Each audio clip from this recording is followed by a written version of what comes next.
Donc mes frères, et mes sœurs, est-ce que vous pouvez résumer à ceux qui ont manqué le cours donc de la semaine dernière, les cours de la semaine dernière, la première semaine de séminaire, qu'est-ce qu'il fallait retenir de cette introduction et qu'est-ce qu'il fallait retenir du premier fondement?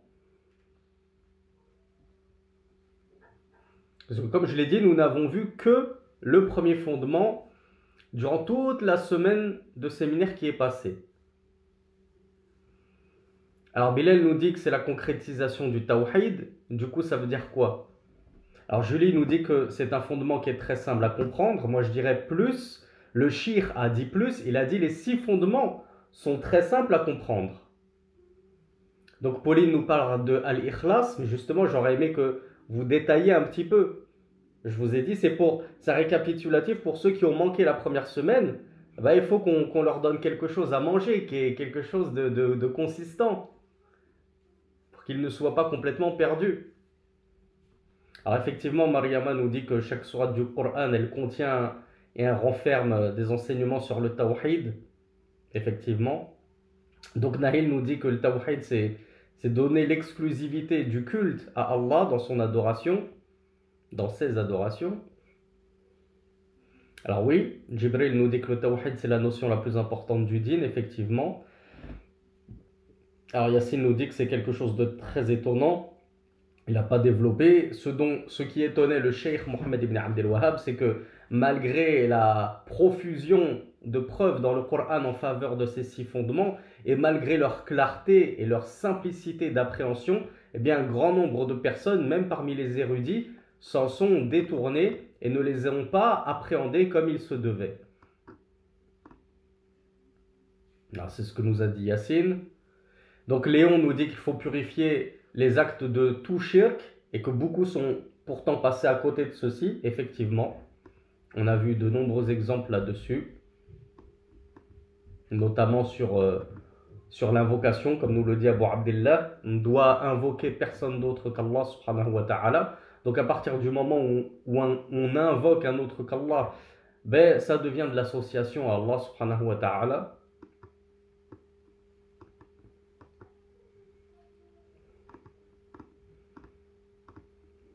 Alors, on a vu les 2 types de shirk, nous dit Yassine, effectivement. On a même vu que le shirk pouvait toucher les 3 catégories de tawhid.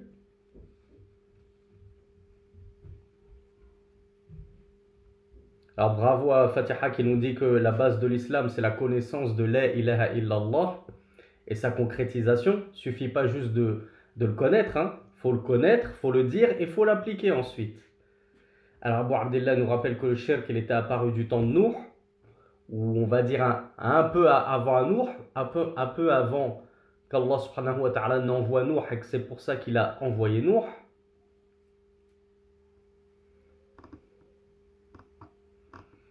Et si vous vous souvenez, dans l'introduction, on avait aussi parlé de l'importance de la mise en garde et qu'elle ne devait pas se faire n'importe comment. Encore moins en la saupoudrant de calomnies, de mensonges, ou en reprochant aux gens ce sur quoi ils sont déjà revenus dessus. Sinon, certains seraient capables de dire mise en garde contre l'imam al-Nawawi. Il a saupoudré son explication de Sahih Muslim d'interprétation des noms et attributs d'Allah.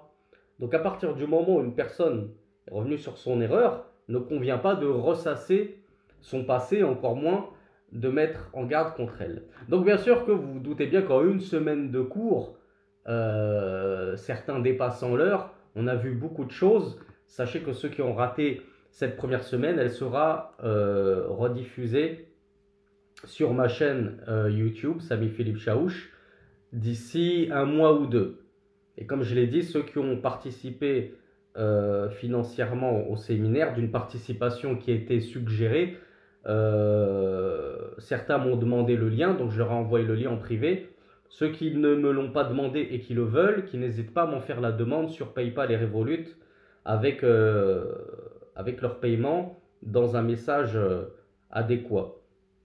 Donc le fondement numéro 2, sans plus tarder, vous allez voir à quel point il est judicieux et à quel point, encore une fois, c'est quelque chose qui devrait sembler évident. Et comme a dit vrai le cheikh Mohammed ibn Abdel Wahhab, beaucoup passent à côté de ce fondement, c'est al-ijtima' wa adamul furqa. C'est le fait de se réunir et de ne pas se diviser. Et ô combien, à l'instar du premier fondement, nous avons besoin de comprendre ceci correctement et de revivifier cela et d'appliquer surtout cela. Mais ô combien nous sommes désunis dans notre Ummah, et même parmi nous, les gens de la Sunna et du groupe, qui nous réclamons justement de cette voix authentique du messager d'Allah sallallahu alayhi wa sallam, nous découvrons jour après jour qu'en fait nous ne sommes pas unis, nous sommes très divisés et nous avons des éléments perturbateurs au sein de notre propre groupe qui viennent désunir nos rangs, scinder nos rangs et semer la division entre nous au lieu d'appeler justement à l'union et à la réforme. Donc le deuxième fondement, le cheikh Mohammed ibn Abdel Wahhab nous dit Amar Allah subhanahu wa ta'ala bil-ijtima'i fi ad-din wa naha 'ani at-tafarruq fihi. Allah subhanahu wa ta'ala a ordonné de se réunir dans la religion. Et il a interdit de s'y diviser, c'est-à-dire de se diviser dans la religion. فَبَيَّنَ اللَّهُ هَذَا بَيَانًا شَافِيًا تَفْهَمُهُ الْعَوَامُ. Et Allah subhanahu wa ta'ala a éclairci ceci, d'un éclaircissement clair et limpide que même les gens de la masse comprennent, comme on l'a vu pour le premier fondement. Ce n'est pas quelque chose de compliqué à appréhender, ce sixième fondement qui est le fait de se réunir sur la vérité, de se réunir sur la religion authentique et de ne pas se diviser. Et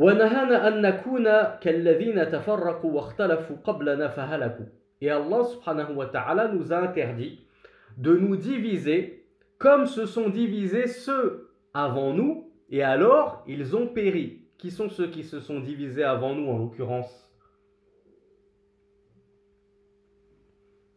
On l'a vu dans les cours de la semaine dernière. Voilà, les gens du livre.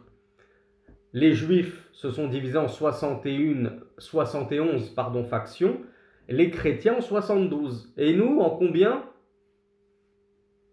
73. Donc on est encore plus divisés que les gens du livre ou moins divisés qu'eux?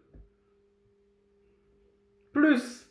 N'est-ce pas étonnant, mes frères et mes sœurs, que nous qui sommes censés cheminer sur la vérité, contrairement à eux, nous soyons encore plus désunis que ne l'ont été. Subhanallah.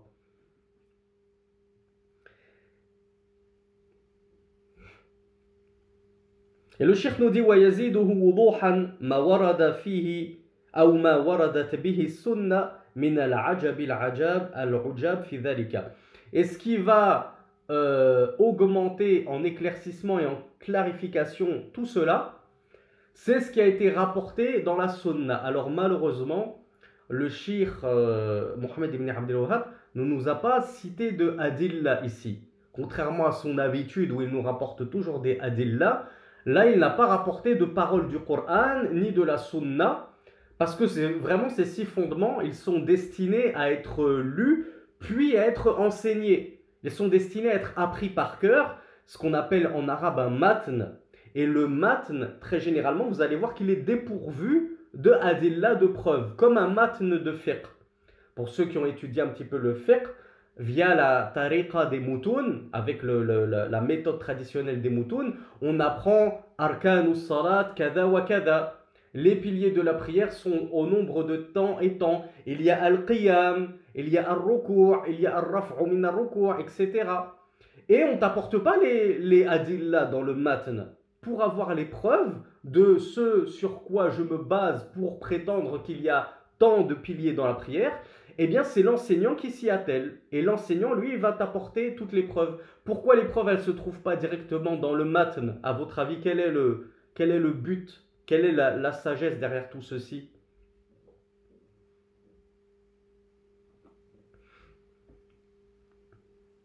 Alors oui, Jibril nous dit que ce serait trop lourd, effectivement. Le but, c'est que ce soit concis. Mais pourquoi le but, c'est d'être concis? Le but, c'est d'être appris par cœur. Les vrais tullab ilm, ils apprennent tout par cœur. Les moutoun par cœur. Et comment on appelle ça, les écoliers en Arabie Saoudite, ils t'apprennent par cœur les 3 fondements, les 4 règles, les 6 fondements. Ils t'apprennent Zad al-Mustaqni' par cœur dans le fiqh hanbali, etc. Ils t'apprennent, comment ça s'appelle, al-Ajurumiyya par cœur dans la langue arabe, voire même al-Fiyatou ibn Malik dans la langue arabe par cœur. Donc les moutouns de base, normalement, ils sont censés être appris par cœur.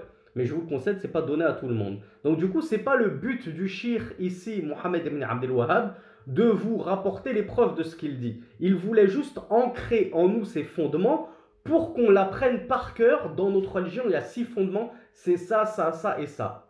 Et si ensuite je veux chercher plus loin les preuves, eh bien je vais écouter Cheikh Abdul Razak al-Badr, je vais écouter Cheikh Ibn Uthaymin, je vais écouter un tel et un tel pour qu'ils m'apportent les adillah car ils existent. On l'a vu, on l'a déjà vu dans le séminaire précédent sur les 4 règles, on l'a vu dans le séminaire sur les 3 fondements. Cheikh Mohammed ibn Abdel Wahhab, malgré toutes les calomnies qu'il a essuyées, on se rend compte qu'en réalité, il ne parlait jamais sans preuve. Quand il disait quelque chose, il y avait toujours une base derrière. Même s'il ne l'évoque pas textuellement et expressément, il se base sur quelque chose. Il n'a pas inventé de nouvelle religion. Donc, malheureusement, même Cheikh Abdul Razak al-Badr n'a pas apporté les dalils de la sunna. Alors, si peut-être ma mémoire ne me fait pas défaut, j'essaierai d'en évoquer quelques-uns. Peut-être que vous m'aiderez en cela. Mais tout ce qu'on a dans le charh ici, sur ce 2e fondement, c'est des dalils du Coran qu'a apporté le Cheikh Abdul Razak al-Badr, hafidhahullah. Donc le Cheikh Mohammed ibn Abdel Wahhab, il nous disait malgré tout que la sunna abonde en texte et en preuves en faveur de l'union, du réunissement sur la religion et la vérité, et du rejet de al-furqa, la désunion et la division. Puis le Cheikh Mohammed ibn Abdel Wahhab nous dit ثم صار الأمر إلى أن الافتراق في الأصول الدين وفروعه هو العلم والفقه في الدين. Puis, comme pour le premier fondement, à la base les gens étaient là-dessus, sur l'union et le rejet de la désunion. Puis après les gens, comme ils ont fini par oublier le tawhid, ils ont donc ce premier fondement, ils ont oublié le 2e fondement.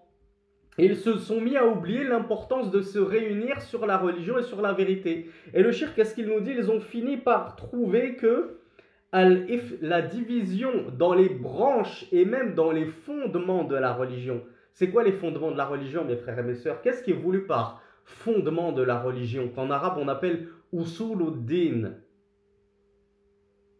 Alors non, c'est pas les piliers ici, Yacine. C'est pas ce qui est fou, c'est pas ce qui est voulu. Bilal, il nous dit Coran et Sunna. Encore une fois, c'est pas ce qui est voulu. Lorsqu'on parle de furu' et de usul, puisque Bilal, je pourrais te dire, si tu me dis que les usul c'est le Coran et la Sunna, ça veut dire que les furu', les branches, c'est pas le Coran ou la Sunna, c'est autre chose. Non, il y a des branches qui sont issues du Coran et de la Sunna. Donc ce qui est voulu par usul, c'est la croyance en réalité, c'est notre credo. C'est les croyances avec un S qui rentrent dans la croyance, la aqida, la croyance en Allah, la croyance en ses messagers, la croyance en ses anges, la croyance en ses livres, la croyance en le destin, etc., etc. Et tout un tas de croyances. Tout ça, ce sont des usul, des fondements de la religion. Et les furu', c'est ce qui est subsidiaire à la croyance, et notamment le fiqh, notamment ce qu'on appelle le fiqh. Après, Cheikh l'Islam, il a un avis là-dessus sur les furu', sur les usul, et ce qui convient d'appeler usul et furu', là n'est pas le sujet de détailler ces avis-là et la divergence à ce sujet. Mais le Cheikh Mohammed ibn Abdel Wahhab, il nous explique que ce soit dans les usul ou les furu', donc dans la aqida, dans le fiqh, dans nos adorations, les gens ont considéré que la désunion, la divergence, c'était ça, le véritable fiqh. La bonne compréhension de la religion, c'est de connaître toutes les divergences. Et comme nous l'a fait quelqu'un que je ne reciterai pas, j'ai suffisamment mis en garde contre lui, donc ça suffit la publicité gratuite pour lui, et qui vient nous expliquer que dans la Aqidah, les savants ont divergé en 3 credos différents. C'est le salafisme moderne, Ahlus Sunnah wal Jama'a, le ash'arisme et le maturidisme. Et que ces 3 aqidas là, ou on va dire la aqida athariya, pour ne pas employer le mot salafi, donc la aqidah athariya soi-disant imputée uniquement à l'imam Ahmed, puis le ash'arisme, puis le maturidisme, ce sont ces trois-là les gens de la sunna et du groupe. D'ailleurs, il y a plusieurs prédicateurs de l'égarement qui vous font croire ceci. Alors qu'en réalité, ça c'est se diviser dans les usul. Prétendre que la aqidah, il y en a trois correctes, c'est la aqidah sur laquelle sont les salafis, hein? De même que la aqidah sur laquelle sont les ash'arites et la aqidah sur laquelle sont les maturidites. Vous savez, les maturidites, c'est un petit peu les frères jumeaux des ash'arites, version hanafite. Donc c'est pour ça qu'on rencontrera beaucoup cette croyance-là chez nos amis indo-pakistanais ou nos amis turcs. Ils ne vont pas être vraiment ash'arites, ils vont être plutôt maturidites, sachant que ce sont deux aqidas quasiment jumelles. Il y a quelques légères différences. Mais ces deux aqidas, elles sont quand même assez différentes sur des points capitaux de la aqidah de Ahlus Sunnah wal Jama'a, les vrais atharites. Les vrais suiveurs des imams des quatre écoles, justement, puisque l'imam Malik n'était absolument pas ash'ari, ni l'imam Abu Hanifa n'était pas maturidite, comme on le prétend. Il avait certes une définition de la foi sur laquelle il avait rejoint les mourjites, mais dans le reste, il n'interprétait pas les noms et attributs d'Allah, comme le font justement les ash'ariya et les maturidites. Et je vous rappelle que j'ai traduit un livre dessus, qui est disponible aux éditions Al-Kutub. La croyance des quatre imams, subhanallah. C'est un livre que normalement tout le monde devrait avoir, ou en tout cas quiconque a des choubas, des ambiguïtés à ce sujet, et qu'il aimerait trouver la vérité sur quel était véritablement le dogme et le credo de ces quatre illustres imams, qu'il se réfère à ce livre-là, qui est pourtant très court, et dans lesquels il y a toutes les preuves issues de leurs propres propos à eux, leurs paroles à eux. Nous n'avons rien inventé. Donc tout ça pour dire que il y en a, comme ces prédicateurs-là, qui vont vous faire croire que la connaissance, c'est quoi, qui me rappelle déjà ce que veut dire al-fiqh dans la langue arabe. Je ne parle pas dans la terminologie scientifique, mais dans la simple langue arabe. Qu'est-ce que ça veut dire al-fiqh? Ah, bravo Angel. Bravo Dhul Nourayn. Bravo Jibril. Alors tous ceux qui m'ont dit jurisprudence, c'est une erreur. La jurisprudence, c'est justement la définition scientifique, c'est la terminologie scientifique, religieuse. Moi, je vous ai dit qu'est-ce que ça veut dire dans la langue arabe de base. De base, ça veut dire la connaissance pointue, des choses pointues. Donc, c'est une compréhension bien précise des choses, bien daqiq, pas une compréhension superficielle. C'est ça le fiqh. Eh bien, le cheikh Mohammed ibn Abdel Wahhab nous dit que maintenant, et quand il dit maintenant, imaginez-vous qu'il est venu il y a 200 ans.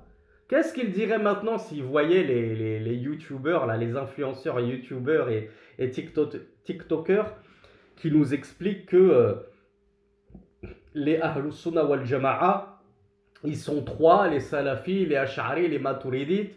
Choisissez la aqidah que vous voulez, vous serez bien guidés. On ira tous au paradis, etc., etc., etc. Ça, c'est pas, justement, ça, c'est pas de la bonne connaissance de la religion, c'est de l'ignorance de la religion. C'est déjà de l'ignorance des bases de la religion et de la croyance, subhanallah. Et le cheikh Mohammed ibn Abdel Wahhab termine ce deuxième fondement en nous disant que et l'union sur la religion est passée aux yeux des gens comme étant un appel que ne prononce que un fou ou bien un hérétique. En gros, il n'y a que les hérétiques, les fameux wahhabites, qui appellent à s'unir sur al-aqidah as-sahiha, la saine croyance. Parce que ceux qui sont intelligents, ceux qui ont bien compris la religion, eux, ils savent qu'il faut respecter la divergence. Après tout, on est tous musulmans, on est tous frères, ça ne sert à rien de se faire des guerres comme ça dogmatiques, de faire des débats pour savoir qui a raison, qui n'a pas raison.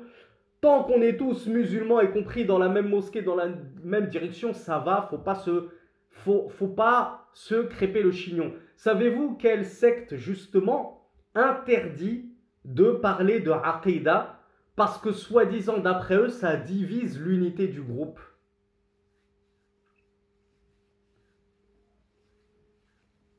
Ah, vous me les avez toutes citées. Ceux qui sont connus pour ça, c'est l'établir.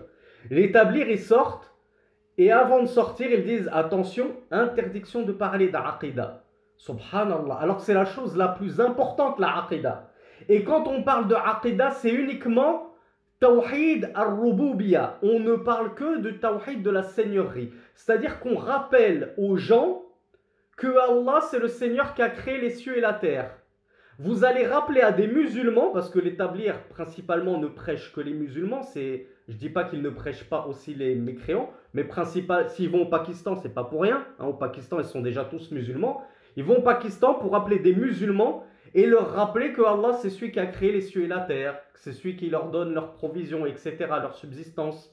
C'est celui qui possède tout. Ils ne le savent pas déjà, ça? C'est sur ce tawhid-là qu'il faut se concentrer. Non, est-ce que c'est pour ce tawhid-là qu'Allah, subhanahu wa ta'ala, a envoyé ses messagers? De Nuh jusqu'à Muhammad sallallahu alayhi wa sallam. C'était pour rappeler à leur peuple que c'est Allah qui a tout créé? Alors qu'ils le savaient déjà. C'était des mushrikoun, des associateurs. Ils le reconnaissaient déjà. Ça, c'est pas le tawhid sur lequel il faut passer ses journées dessus. Bien sûr qu'on fait des cours de tawhid généraux. Et dans le tawhid, on parle aussi du tawhid de la seigneurie, bien entendu. Mais ne focaliser que dessus et dire par contre le tawhid al-uluhiyya sur l'adoration et développer ceci et développer ce que c'est que le shirk pour s'en prémunir, etc. Faut pas en parler parce que ça sème la division. Eh bien ça, justement, ils pensent que c'est ça le fiqh. Ils pensent que c'est ça la bonne compréhension de la religion alors que c'est tout l'inverse. C'est l'ignorance pure de justement laisser les gens dans l'ignorance de ce qu'est que le véritable tawhid. Donc le shir, Abdur Razak al-Badr, hafizahullah, il nous cite quelques versets coraniques qui prouvent que le shir Mohammed ibn Abdel Wahhab a bien raison quand il affirme que ces 6 fondements, on les retrouve à de très nombreuses reprises dans le Coran. Donc ce deuxième fondement, c'est le fondement de s'unir sur la vérité et la religion et ne pas se désunir justement dans la religion et se diviser. Donc Allah subhanahu wa ta'ala il nous dit Innal ladhina farraqu dinahum wa kanu shi'an lasta minhum fi shay' innama amruhum ila Allah thumma yunabbi'uhum bima kanu yaf'alun. Allah nous dit dans la sourate Al-An'am les bestiaux verset 159 certes ceux qui ont divisé leur religion et qui sont devenus des groupes, tu ne fais nullement partie d'eux.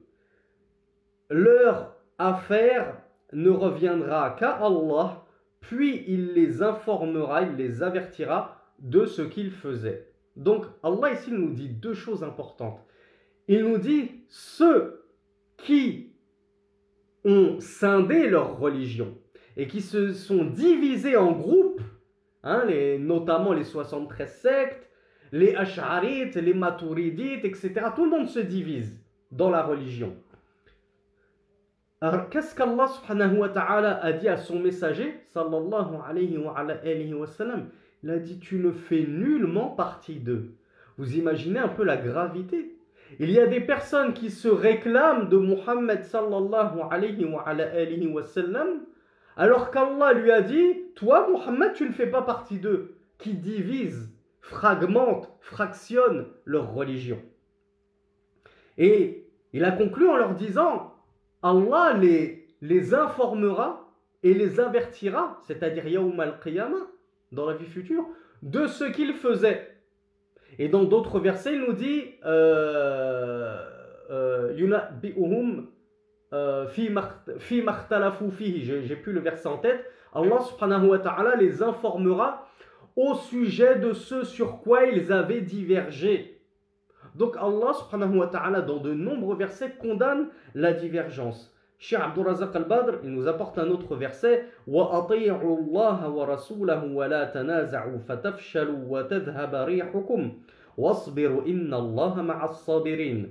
Il y a un verset dans la sourate Al-Anfal, les butins, numéro 46, où Allah subhanahu wa ta'ala nous dit et obéissez à Allah et à son messager et ne divergez pas sous peine de vous affaiblir et que votre cohésion, votre force ou votre victoire, selon les différents selon les différentes exégèses qui ont été rapportées pour traduire le mot ar-rih ici, donc sous peine de faiblir, et que s'en aille votre force, votre cohésion ou la victoire, et patientez, certes Allah est avec les endurants. Donc ici, Allah subhanahu wa ta'ala nous interdit an-niza', le fait de se désunir, de briser notre cohésion. Un autre verset, Allah subhanahu wa ta'ala nous dit wa'tasimu bihablillahi jami'an wa la tafarraqu. La sourate numéro 3, Al-Imran, verset 103. Alors c'est vous qui allez me le traduire. Allah nous dit wa'tasimu bihablillah. Cramponnez-vous. Alors c'est pas vous qui allez me le traduire, c'est vous qui allez me l'expliquer plutôt. Et cramponnez-vous au câble d'Allah et ne vous divisez pas. Donc déjà Allah il nous dit de ne pas nous diviser, c'est clair. C'est quoi se cramponner au câble d'Allah? Connaissez-vous l'exégèse, pardon, de ce mot-là, al-habl? Comment les savants l'ont interprété le mot habl? Alors Nathanaël nous dit le Coran.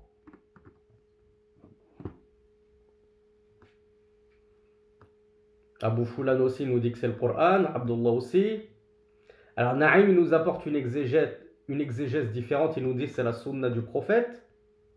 Alors Ardo nous dit c'est le Coran et la Sunna. Je vais voir si j'ai une troisième éventuelle réponse. Alors Ilyes nous dit que c'est la Aqidah. iPhone XR nous dit le sentier d'Allah.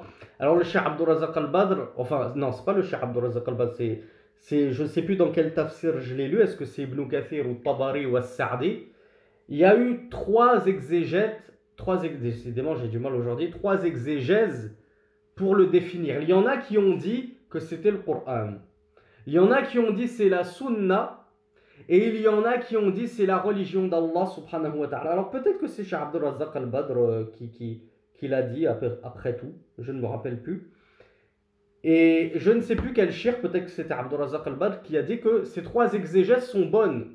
Les trois sont bons. Le habl d'Allah, c'est aussi bien le Coran que la Sunna, que la religion d'Allah dans son ensemble. Donc Allah subhanahu wa ta'ala, en gros, il nous demande de nous accrocher à la religion qui n'est rien d'autre que Al-Qur'an wa Sunna, Al-Kitab wa Sunna. Donc Allah subhanahu wa ta'ala nous dit donc bien de nous accrocher, c'est-à-dire de nous réunir tous ensemble en nous accrochant à une seule et même corde, un seul et même câble qui est la religion d'Allah subhanahu wa ta'ala, et de ne pas nous diviser. Encore un autre verset, Allah nous dit Shara'a lakum min ad-din ma wassa bihi Nuhan walladhi awhayna ilayka wa ma wassayna bihi Ibrahim wa Musa wa Isa an aqimu ad-din wa la tatafarraqu fihi. Dans Surat Ash-Shura, la concertation, verset numéro 13, Allah nous dit il a légiféré pour vous de la religion ce qu'il a, c'est-à-dire déjà enjoint à Noé, ainsi que ce que nous t'avons révélé, en parlant à Mohammed sallallahu alayhi wa sallam, de même que ce que nous avions enjoint à Ibrahim, à Moïse et à Jésus.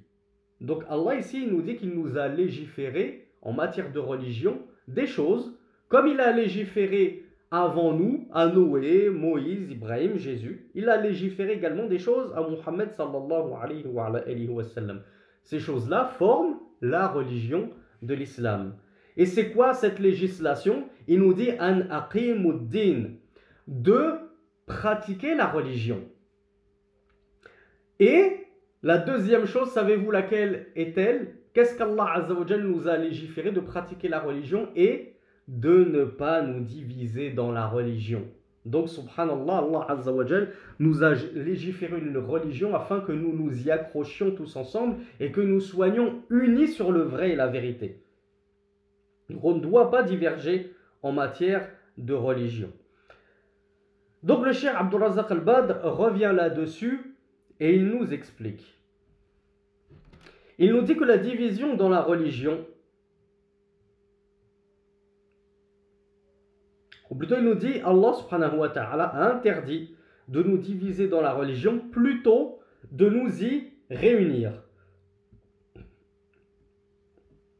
Et que chacun d'entre nous ne se mette pas à suivre son propre courant, son propre madhab. Alors quand je dis son propre madhab, ne comprenez pas les choses à l'envers, dans le sens, les quatre madhahib, c'est blâmable, on devrait tous se mettre d'accord sur un seul madhab, madhab de Abu Hanifa, et tout le monde le suit. C'est pas ce qui est voulu, non. Ce qui est voulu ici, à votre avis, qu'est-ce qui est voulu quand il nous dit que chacun suive son propre madhab? Madhab, de base, ça ne veut pas dire école juridique.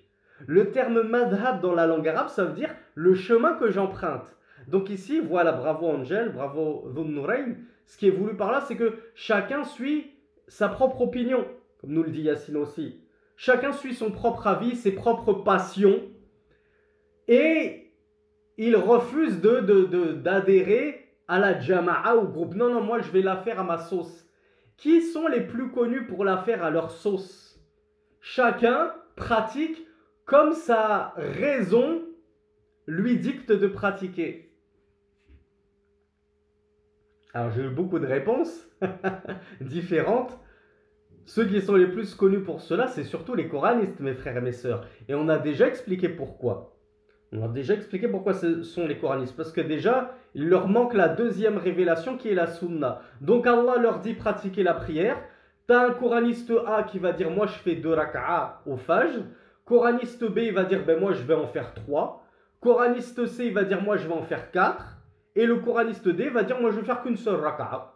Après tout, Allah il m'a juste dit de me prosterner pour lui. Il m'a pas dit combien de fois. Ben si je me prosterne une seule fois, ça suffit. Et qisou ala dhalika, comme on dit en français, faites l'analogie de cet exemple sur la prière, surtout dans leur religion.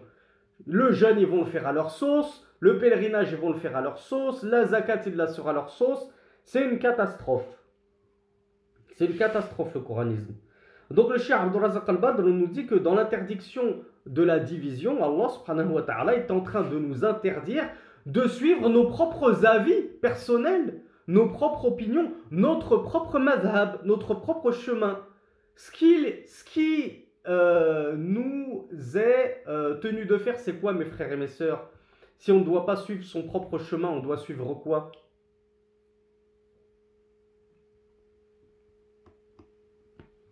Alors oui, Bakary me dit obéir au prophète, d'accord, mais tout le monde le dit ça.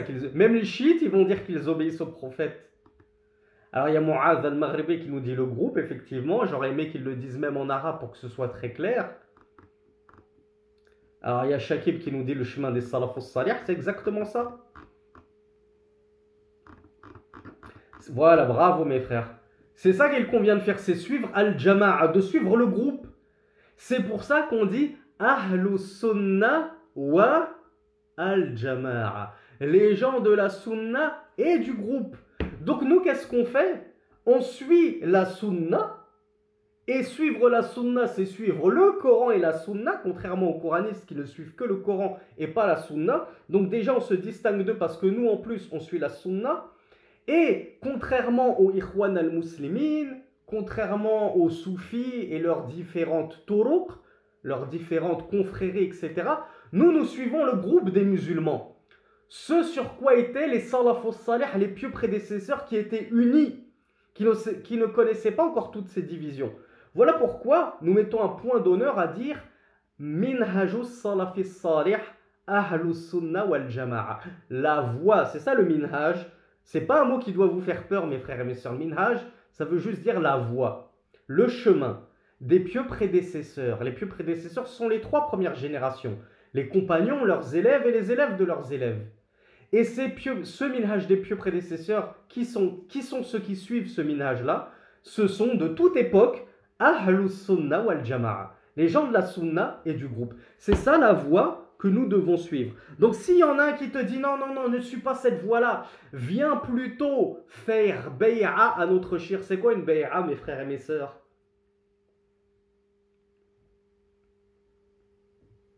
Voilà, bravo Léon. Ah bah décidément, Léon, il est doué en arabe. Allahumma barik. Il y a du niveau à Bruxelles. Bon, allégeance. Al-bay'a, c'est l'allégeance. Donc il va te dire, viens faire bay'a à Sidi Fawzi al-Karkari on va te mettre un joli costume de clown, et puis tu vas te dandiner comme un fou avec nous dans la mosquée, etc.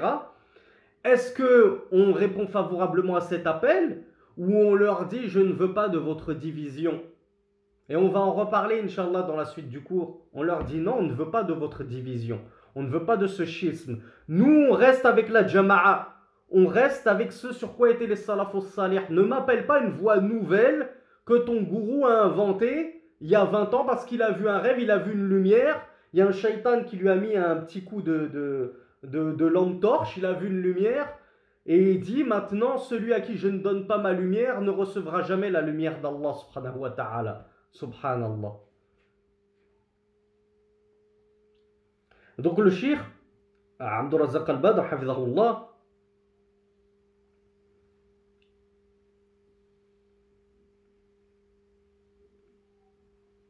il nous dit que les gens de la foi, ce qui leur est demandé, ce qui est requis et attendu d'eux, c'est qu'ils se réunissent sur une seule religion, et c'est la religion d'Allah subhanahu wa ta'ala. Ce qui est attendu d'eux, c'est qu'ils s'accrochent au câble d'Allah tous ensemble, et qu'ils rejettent la division, le schisme, le fait de se tourner le dos les uns les autres, le fait de se haïr les uns les autres, le fait d'être en inimitié, de vouer de l'inimitié les uns pour les autres. On devrait tous, normalement, être un seul corps.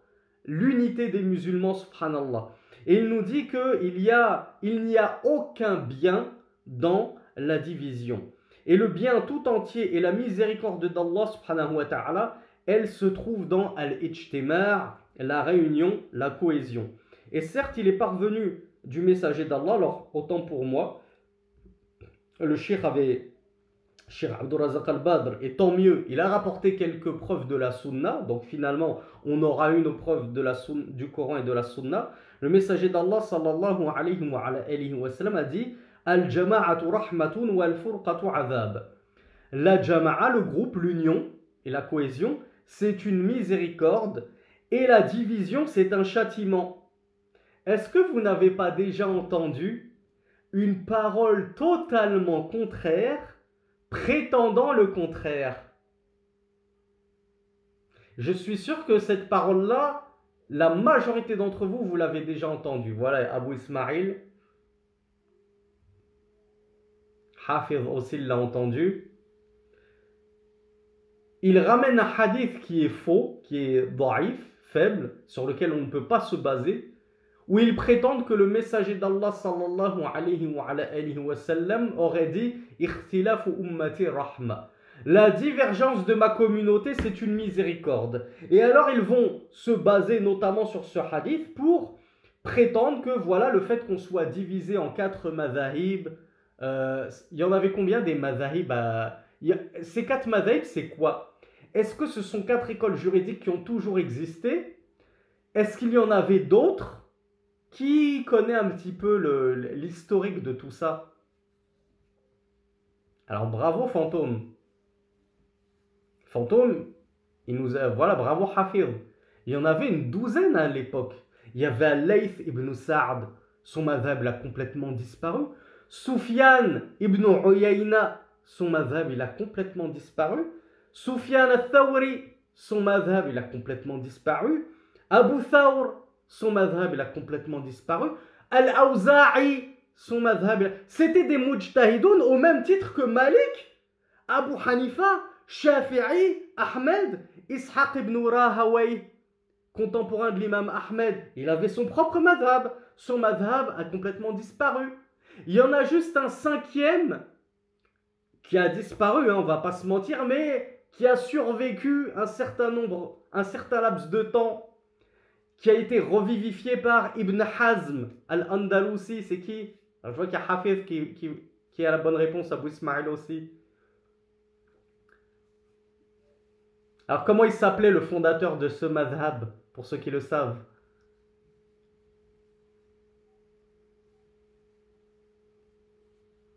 Oula, je pensais pas que la question était aussi dure là, il y a un silence de mort. Je pensais que la question était simple, non? Alors non, donc finalement Abu Ismail, il a que la moitié de la bonne réponse. Alors effectivement, c'était le madhab zahiri, qu'on appelle en français le zahirisme, et il avait été fondé par Daoud, l'imam Daoud, qu'on appelait Daoud al-Zahiri. Et le Zahirisme, c'était un petit peu le madhab du littéralisme. On refusait l'analogie. Il n'y a pas d'analogie en religion. Donc voilà pourquoi Ibn Hazm, il a revivifié ce madhab et il condamnait les analogies, al-qiyas. Tout ça pour vous dire, mes frères, mes sœurs, que il n'y a pas eu que 4 écoles de jurisprudence et c'est les seules correctes, etc. Il y en avait une douzaine avant. C'est juste qu'ils n'ont pas eu suffisamment d'élèves qui ont perpétué et transmis leur école et finalement, avec les années, ces écoles ont fini par disparaître.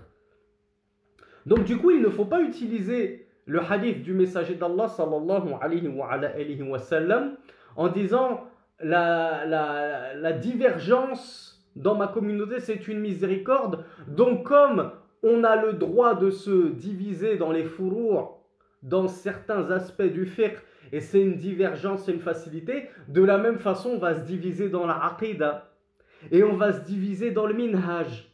Et du coup, c'est pas trop grave si toi, tu es un ikhwan muslimin, si toi, tu es un khariji, takfiri, si toi, tu es un soufi, et toi, tu es un karkari, et toi, tu es un chiite, et toi, tu es un déobandi, et toi, tu es un jahmite, et toi, tu es un murji, et toi, tu es un qadarite, et toi, tu es un mu'adid. Ça fait beaucoup, là. Ça commence à faire beaucoup de divisions, là. À un moment, il faut savoir mettre le frein à main, quand même. On va où, comme ça? Donc, bien sûr qu'il y a un problème, et ce hadith-là, il est faible, et il contredit justement le hadith que vient de nous apporter le Cheikh Abdul Razak al-Badr, al-Jama'atu Rahma. C'est tout le contraire. Le hadith et le messager d'Allah sallallahu alayhi wa sallam, dans ce hadith rapporté dans le Musnad de l'imam Ahmed au numéro 18499, il a été authentifié, ou plutôt il a été jugé correct, Hassan par Sheikh al-Albani rahmatullahi alayhi. Le messager d'Allah a dit: la jama'a, le groupe, l'union, la cohésion, c'est une rahma. Elle est là, la miséricorde d'Allah. C'est dans le fait qu'on soit tous unis sur le minhaj de Ahl Sunnah wal Jama'a. Quand à diverger, chacun part de son côté, et ensuite on prétend que c'est une miséricorde et qu'il faut quand même s'unir malgré nos différences, on va voir ce que va en dire Cheikh Abdul Razak al-Badr, puisque je suppose que vous vous moquez éperdument, et vous faites bien, de mon avis. Donc on verra ce qu'en pense le Cheikh Abdul Razak al-Badr de cet appel à l'union de certaines personnes que je ne nommerai pas, qui nous invitent à tous nous réunir avec nos différences. Minhaj McDonald, venez comme vous êtes. Venez comme vous êtes, il n'y a aucun souci, vous êtes tous les bienvenus. Wal furqa azab. Et Rasulullah sallallahu alayhi wa sallam nous a donc dit que l'unité, la cohésion, al-jama'a, le groupe, c'est une miséricorde, et la division, comment il l'a appelé Rasulullah, c'est un châtiment. Il ne l'a pas appelé rahma, miséricorde. C'est une miséricorde d'Allah que vous vous divisiez en 73 sectes. Hein, c'est bien ça, on respire un peu, on est moins nombreux dans les rangs de la salafia, on a un peu plus d'espace pour respirer. Non, il a dit c'est un azab, c'est un châtiment. Et là est la vérité. Donc le Cheikh Abdul Razak al-Badr, il nous dit l'ijtima', le regroupement, c'est une miséricorde. Encore faut-il nous regrouper sur la religion d'Allah subhanahu wa ta'ala, c'est-à-dire Kitabullah, le Coran, le livre d'Allah, wa ala kalimatin sawa, et sur une seule et même parole, une parole de vérité en l'occurrence. Wa ala tanasuhin wa ta'awunin wa ta'atufin wa tarahumin, et on doit se réunir sur le bon conseil prodigué mutuellement, l'entraide mutuelle, la compassion, la clémence entre nous, la miséricorde entre nous. Muhaqqiqina qawla an-nabi sallallahu alayhi wa ala alihi wa sallam, mathalul mu'minina fi tawadihim wa tarahumihim wa ta'atufihim mathalul jasadi idha ishtaka minhu 'udwun tada'a lahu sa'irul jasadi bis-sahari wal huma. Et le messager d'Allah a dit dans un hadith rapporté par Al-Bukhari, numéro 6011, et dans Muslim, numéro 2586, Il a dit l'exemple des croyants dans leur affection mutuelle et leur miséricorde mutuelle et leur sollicitude réciproque les uns pour les autres est tel le corps. Prenez un corps. Lorsqu'un de ses membres à ce corps se plaint d'une maladie, d'une douleur, alors tous les autres membres du corps se contactent mutuellement, s'appellent mutuellement, se réunissent pour compatir à sa douleur, souffrir avec lui. En l'occurrence, par la veillée, c'est-à-dire le fait qu'on ne trouve plus le sommeil, tellement j'ai mal au ventre, j'ai mal à l'épaule, je me suis luxé l'épaule. T'as juste ton épaule qui a mal, c'est juste ton ventre qui a mal, mais tu verras que tout ton corps va participer à la douleur par justement la veillée, t'arrives plus à trouver le sommeil, et par al-huma, par la fièvre. Très beau hadith du messager d'Allah que je suppose vous connaissiez déjà. Dans un autre hadith, le messager d'Allah sallallahu alayhi wa sallam nous dit Nal-mu'mina lil-mu'mini kal-bunyan yashuddu ba'dahu ba'dan. Ce hadith, il est dans le Bukhari, numéro 481, et dans Muslim, numéro 2585, le messager d'Allah sallallahu alayhi wa sallam a dit certes, le croyant est pour le croyant tel un édifice qui se soutiennent les uns les autres.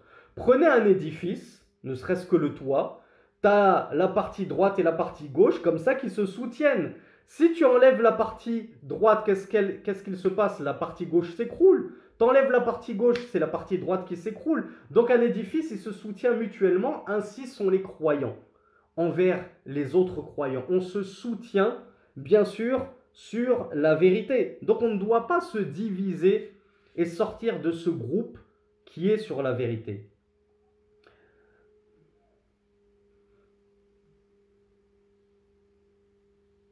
Et le Cheikh Abdurrazak al-Badr, alors Elias me demande c'est le combien, on a dit c'est Bukhari 481 et Muslim 2585.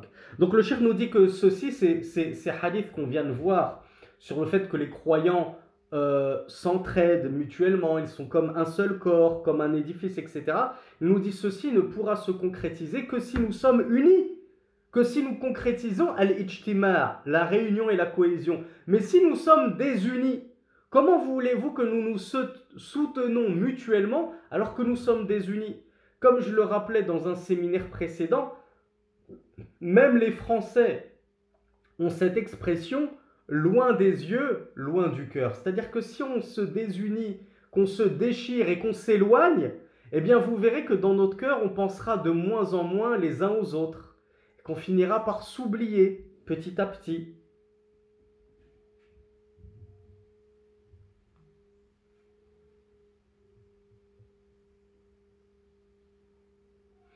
Et enfin, dans un dernier hadith, le messager d'Allah sallallahu alayhi wa sallam avait dit, alors oui, il y en a qui me disent loin des yeux, près du cœur, ça c'est justement les koufars qui veulent dire tu es loin de moi, mais malgré tout je pense toujours à toi. Mais dans la réalité des choses, vous me l'aviez confirmé dans le séminaire précédent, on avait dit on va pas se mentir, il est bien joli ce dicton, mais dans la réalité des choses, c'est loin des yeux, loin du cœur.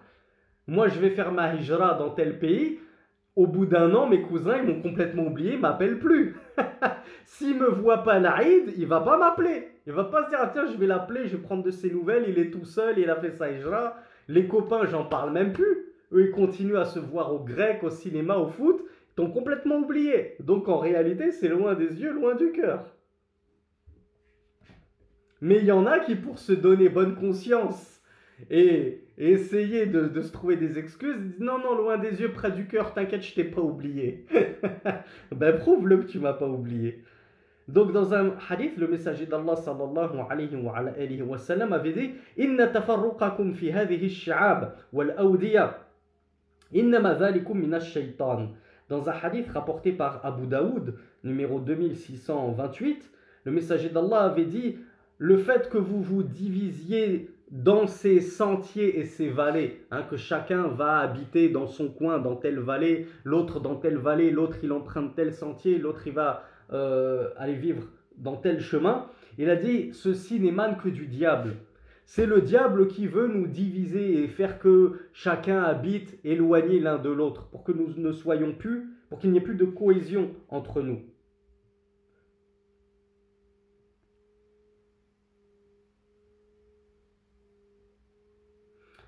Dans un autre hadith, le messager d'Allah sallallahu alayhi, je ne sais pas pourquoi je vous ai dit que Cheikh Abd al-Razzaq al-Badr, il n'avait pas apporté de hadith. Il n'a fait que ça. Subhanallah, astaghfirullah. Je ne sais pas où j'étais. Le messager d'Allah sallallahu alayhi wa sallam a dit فَعَلَيْكَ بِالْجَمَاعَةِ فَإِنَّمَا يَأْكُلُ الذِّئْبُ الْقَاصِيَةِ. Accroche-toi à la jama'a, au groupe des musulmans, car le loup ne dévore que... Qui c'est qui nous complète ce magnifique hadith?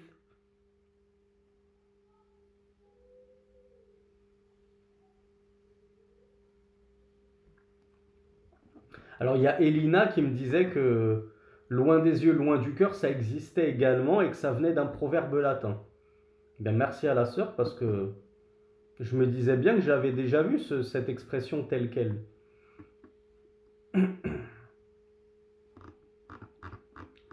Alors je vois que vous êtes nombreux à le connaître, ce hadith. Accroche-toi à la jama'a, au groupe, car le loup ne dévore que la brebis égarée. La brebis qui s'est isolée du troupeau. Elle a voulu aller brouter l'herbe toute seule dans son coin parce que ça lui paraissait plus verte. Eh bien, c'est dès qu'elle est sortie du troupeau que le loup s'est jeté sur elle, puisque elle était à sa merci. Et ce hadith, vous le trouverez dans Abu Daoud, numéro 547, et dans An-Nasa'i, 847.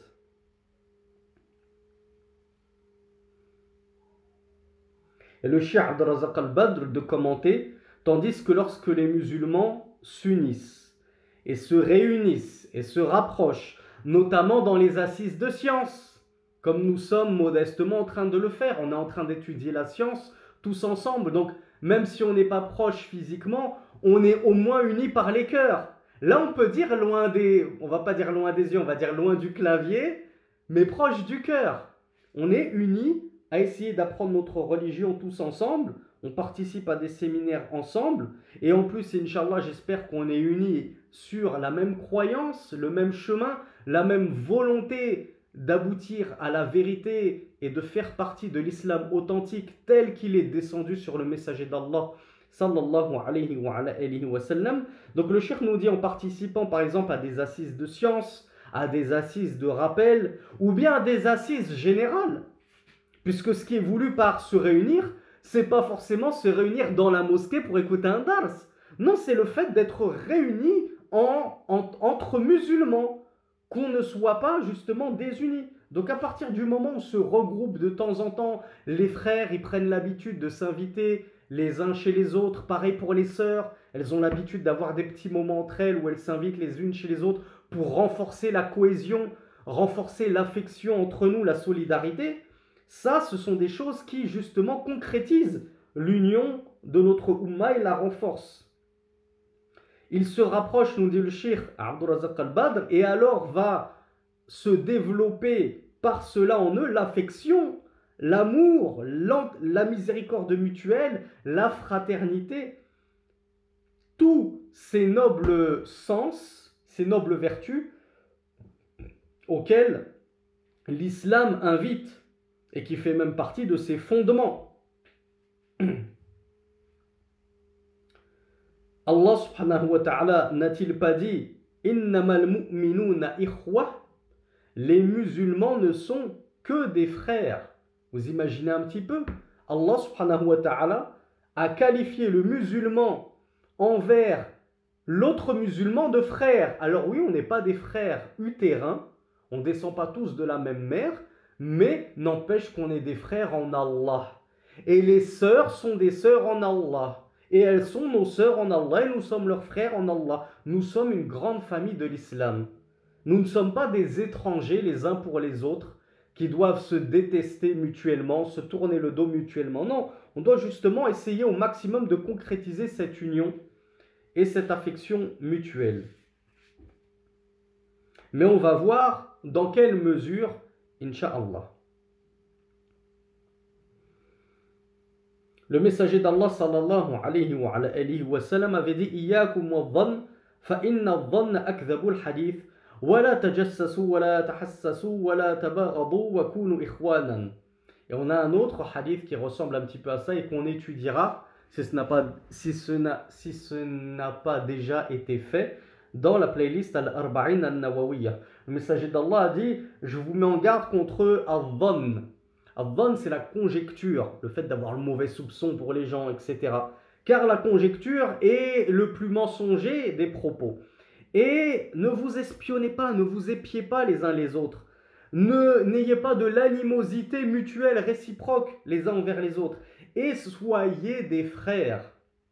Donc je vous disais que, alors, pour la source, vous le retrouverez dans Al-Bukhari, numéro 5143, et dans Muslim, numéro 2563. Et il y a un hadith qui ressemble beaucoup, le messager d'Allah a dit Al-Muslimu akhul muslim la yadhlimuhu wa la yahqiruhu wa la yakhdhuruhu, etc. Le musulman est le frère du musulman. Il ne lui cause pas d'injustice, il ne l'abandonne pas, il ne le méprise pas, etc., etc.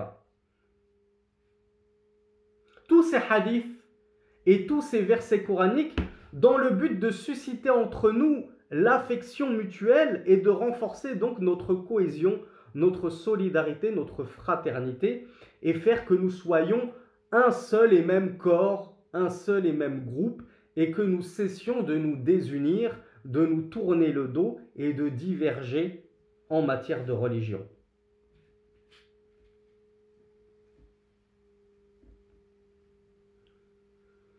Et le shir Abdul Razak al-Badr, très justement, nous rappelle que pour concrétiser ce but de l'union et du rejet de la division, l'islam a interdit certaines mœurs abjectes qui conduisent justement à la division des cœurs. C'est vous qui allez me citer 3 exemples, Inch'Allah. Citez-moi 3 exemples de choses qui, lorsqu'on les pratique, ça divise les cœurs. Alors bravo à Léon, le cheikh ne l'évoque pas, mais oui, le nationalisme, on est en plein dedans là. Là, avec les crises qu'il y a eu, ça a fait ressurgir le pire nationalisme et pseudo-patriotisme chez certains malheureusement. Le racisme, bien entendu, qui est encore pire que le nationalisme. La calomnie, nous dit Mariama, c'est ce que le shir évoquait en tout premier. Angel, il a été très perspicace là sur le coup. Angel, il m'a parlé de bid'a.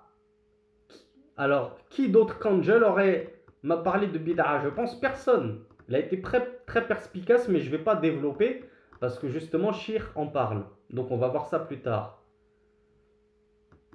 Alors, il y en a qui me parlent de foot. Bon, le foot, on va dire que c'est la passion en réalité. C'est pas le foot en lui-même. C'est la passion. Donc, moi, c'est la passion du foot. L'autre, c'est la passion du polo, du water polo, je sais pas quoi. L'autre, c'est la passion de ceci et cela. Donc, les passions peuvent amener à la division. Donc, qu'est-ce qu'il nous dit le Cheikh Abdul Razak al-Badr?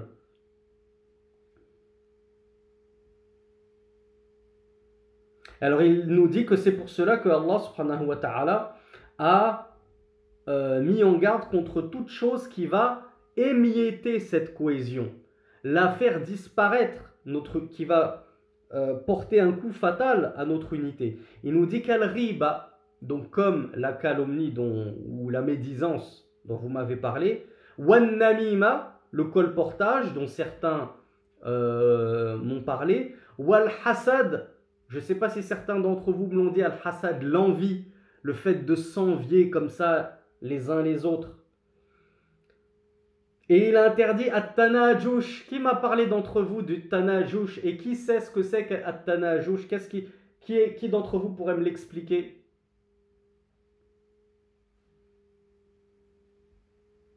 Alors non, c'est pas de la triche ou de l'espionnage. C'est pas épier les défauts. Je vais vous aider, c'est dans le chapitre de la vente. C'est quoi tanajouch dans la vente? Alors, c'est de la tromperie, effectivement, mais c'est un type précis de tromperie. C'est le fait d'augmenter les prix fallacieusement lors d'une vente, alors que tu ne souhaites pas vendre, juste en causant du tort à l'acheteur qui va se retrouver à acheter un objet qui coûtait 50 à 100 parce que toi, tu as augmenté les prix, tu as dit non, non, moi je l'achète à 70 et l'autre il le voulait tellement qu'il a dit bah je te le prends à 100, comme ça c'est moi qui l'ai, et tu te mets de connivence avec le vendeur. Si je te fais écouler ta marchandise à un prix fort, tu me reverses la moitié du bénéfice que tu t'es fait dessus, la plus-value.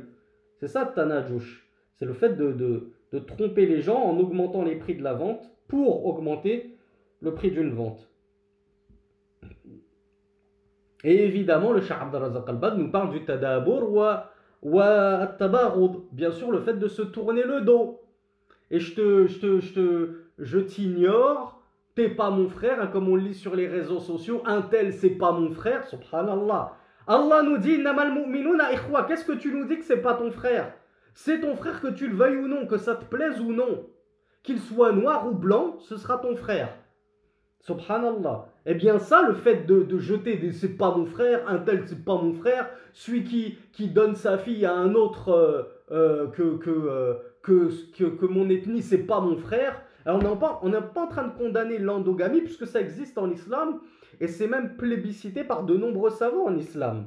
Donc endogamie, tu peux préférer que ta fille ou ton fils épouse un homme ou une femme de la même ethnie pour plusieurs raisons tout à fait légiférées et logiques et normales. Mais l'endogamie qui n'est en fait qu'un racisme dissimulé, moi je veux pas parce que je déteste mon voisin là de l'autre côté de la frontière, je les hais, ceux-là c'est pas mes frères, ça n'a rien à voir avec de l'endogamie. Hein, j'ai déjà fait une vidéo là-dessus. Certains en ont pris un extrait où je condamnais le racisme et ils sont allés raconter que je condamnais l'endogamie. En se moquant de moi en plus. Mais bon, j'ai bon dos, j'ai l'habitude. Donc, que certains ne cachent pas leur racisme par de la soi-disant endogamie. L'endogamie, oui. Le racisme, non. Ne mélangez pas tout.